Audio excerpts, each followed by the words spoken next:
মায়েরা, মঞ্চে দাদারা, পথচারী দাদা ভাইরা আছে, ওপেন ডায়াস, এখানকার আলোচনাটা একটু এক্সপেরিমেন্টাল হলে কেমন হয়? আচ্ছা, এই যে দাদা দাঁড়িয়ে পড়েছেন বাচ্চাটাকে নিয়ে, যদি আপনাকেই জিজ্ঞাসা করা যায় যে সব থেকে মূল্যবান জিনিস কি, একটু ভেবে যদি আমরা বলি, আমরা প্রত্যেককে যদি জিজ্ঞাসা করি যে আমাদের কাছে সব থেকে মূল্যবান জিনিস কি, গলার সোনার চেন, কাছের বাচ্চা, কি বলেন তো?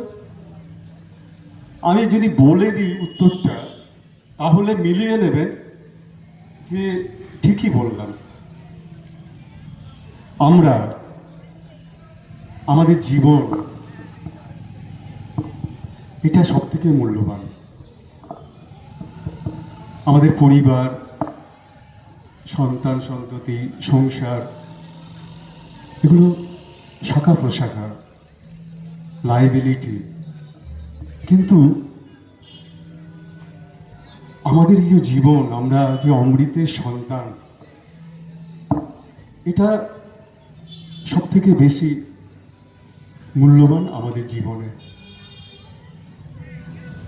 সাধক কবি রামপ্রসাদ সেন, উনি তার শাক্ত পদাবলীতে আক্ষেপ করে বলেছিলেন, এমন মানব জমিন রইল পতিত, আবাদ করলে ফলতো সোনা। আমাদের এই যে একটা দীর্ঘ একটা জীবন পৃথিবীতে আসা, এটা আমরা কি প্ল্যান ওয়াইজ মেনটেন করি, না সূর্যোদয় থেকে সূর্যাস্ত, আহার নিদ্রা মৈথুন, আমরা কোথায় থেমে আছি? আমার মনে হয় এটা ভাববার সময় এসছে। কেননা জীবন হচ্ছে মৃত্যুর কাছ থেকে ধার করে নেওয়া কিছুটা সময়।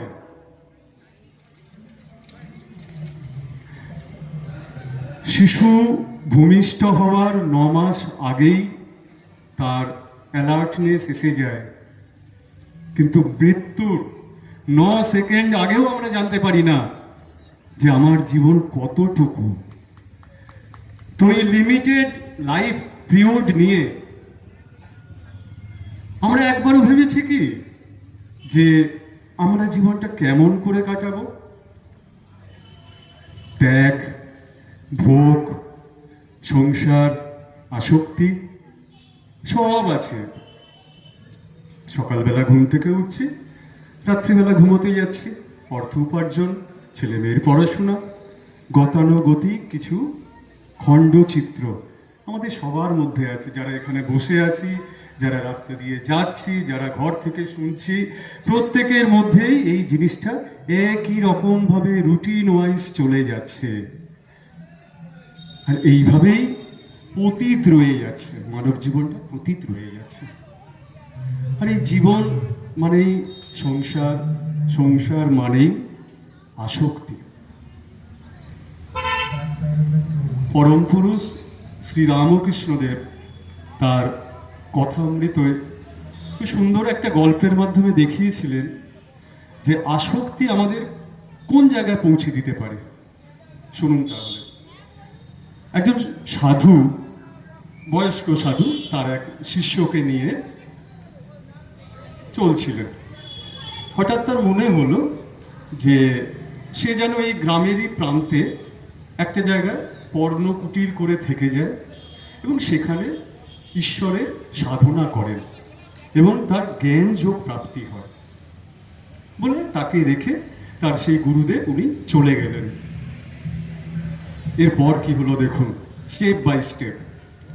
তা এই যে শিষ্য, তার সঙ্গে ছিল একটা কাপড় আর একটা কৌপিন। তা প্রতিদিন সকালবেলা উনি স্নান করে তার কৌপিনটা হয়তো মেলে দিতেন, দিয়ে পাশের গ্রামে গিয়ে ভিক্ষা চাইতেন, ভিক্ষা করে তার জীবন নির্ধারণের জন্য ভিক্ষা চাইতেন। কয়েকদিন পর একটা উৎপাত শুরু হলো। তার ওই কৌপিনটা যেটা মেলা থাকতো, ওটা যেন কিভাবে কেটে দিচ্ছে কেউ। অবজার্ভ করলেন, তখন উনি দেখলেন যে একটা ইঁদুর ইঁদুর ওই কৌপিনটাকে কেটে দিচ্ছে। সন্ন্যাসী মানুষ, তার তো আর কিছু নেই, সে কোথা থেকে কি নেবে? গ্রামে গেল, গিয়ে অন্য ভিক্ষার সঙ্গে কৌপিন ভিক্ষা করল, দিল। একদিন, দ্বিতীয়বারও দেখা যাচ্ছে এইরকম। এই হতে হতে আর তো লোকের কাছে চাওয়া যায় না, সো হোয়াট। তখন পাড়াপড়শিকে গিয়েই বলছে, দেখো না ভাই, এই ইঁদুরটা এরকম করে আমার সবগুলো কেটে দিচ্ছে, আমারও লজ্জার ব্যাপার, আপনাদের কাছেও বলছি, কি করি বলেন তো? তখন বলছে, আপনি কাজ করুন, এই বিড়াল পুষুন। বিড়াল পুষলে কি হবে? এই ইঁদুরের উৎপাত থেকে কমে যাবে না। ভালো বলেছেন তো। আচ্ছা, বিড়াল ওইখান থেকেই জোগাড় করে বাড়িতে তাকে দিয়ে দেওয়া হলো। সে আসার সময় বগলে করে বিড়াল বাচ্চাটাকে নিয়ে এলো, ম্যাও ম্যাও ম্যাও করছে। যাই হোক, বিড়ালের